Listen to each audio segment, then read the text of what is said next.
The president's struggle against Obamacare has been largely ignored by the mainstream media, except when coverage allowed the Obama administration to push their narrative. I'm joined now by Terry Jeffrey, editor-in-chief of CNSnews.com, to discuss the role that the media has played in this debate and where this debate may take us as a nation. Terry, welcome to this special webcast, 2 Weeks for Freedom. Thanks for having me on, Tony, and thanks for doing this. Well, let's talk first about the media. This is pretty unprecedented, as I talked earlier with Melissa, for the Catholic bishops to call this 2 week focus on religious freedom. Yeah, as you say, the media has been ignoring this, and just listening to what Father Pavone said, there's an aspect of this that's been out there on the public record that the establishment media has ignored. And that is when the Catholic bishops first started complaining about this, most of them put out a letter that said, we will not obey this unjust law. And I can tell you, when I saw that, I said, wait a minute, they've just thrown down the gauntlet. This is either going to end up in civil disobedience by the Catholic Church against the government of the United States, or the Obama administration is going to relent. Now, that was actually back in September. And we've come forward, and since then we had Cardinal Francis George, who's the Archbishop of Chicago, the president's hometown, Tony, who wrote a piece in his archdiocesan newspaper where he said people should get a copy of the Archdiocese Directory and look at all the hospitals, charitable organizations, and Catholic schools listed there. Because if this goes forward, 2 years from now, those institutions won't exist. And he went further. He said he predicted, this is the Cardinal Archbishop of Chicago, President Obama's hometown, he predicted that he would die in his bed, his successor would die in prison, and the successor of that cardinal would die in a public square as a martyr. That's what the Cardinal Catholic Archbishop of Chicago said this year, because of what the Obama administration is doing. Well, I mean, this is pretty significant when you lay it out in what is being said that we're not hearing. Right. Why? Why is the media not covering this? I think on one level it's because the issue here is so obvious and justice is so obvious. Father Pavone was talking about what Scripture says and the natural law. Our country was founded on natural law. We believe our rights come from God. They do not come from the government. The most fundamental right of all is the one that was protected in the First Amendment, the free exercise of religion and the freedom of conscience, which is at the root of it. I think to the degree that people understand that people of faith are being compelled by government to act against their conscience, they're going to understand it. So I think the media, because most of them are essentially on the president's side here, do not want people to know the truth, therefore they don't cover it.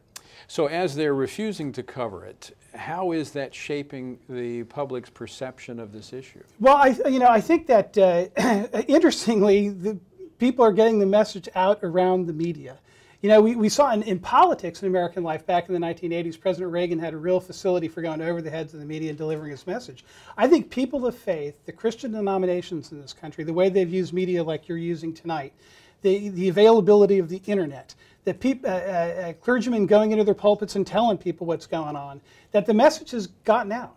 And I think that if we have a truly democratic resolution of this, our side wins. The question is whether we'll have a truly democratic resolution of it. Could the media be making themselves even more non-relevant to the political debate by, refusing to cover this, but the information's still getting out there with the new methods of communication? I do think so, and I think there is distrust for the media in this country. There should be distrust because they ignore massive stories like this.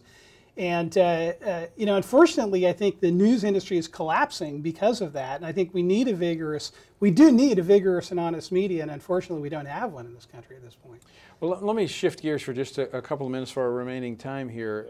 In the impact that this will have on the election, is that part of the reason they don't want to cover it? Is because they know that this may very well be a bridge too far for this administration? Well, I believe there's a lot of political dynamics here that they don't work well for President Obama. He did win the Catholic vote, for example, the last time around. But no matter what happens, even if the media doesn't want to cover this, this is going to become a huge issue before November because the regulation goes into effect August 1st. Now, they tried to punt it for religious institutions, nonprofits, another year. Well, let's walk that timeline forward then, August the 1st. Right. And what do we have coming up after that? Okay, well, August the 1st, every Christian businessman in this country who buys health insurance for his employee, he's going to have to start buying health insurance that follows these rules. Every person in America who has a moral objection to sterilization or artificial contraception or abortion is going to have to start buying a health care plan that includes those things. That's August 1st. September 30th, Tony, the fiscal year ends. The continuing resolution that the Congress passed and that President Obama signs funds the government till that day. October 1st, they need a new funding bill. Big question for Congress. Do they permit funding of this regulation that will then be in effect, or do they deny it? And there's two other factors that come in after August the 1st. Congress goes back for a month at home. Normally that's kind of vacation time, but it's an election year. They're going to be out in town meetings. They're going to be out on the campaign trail so the public can speak to that issue.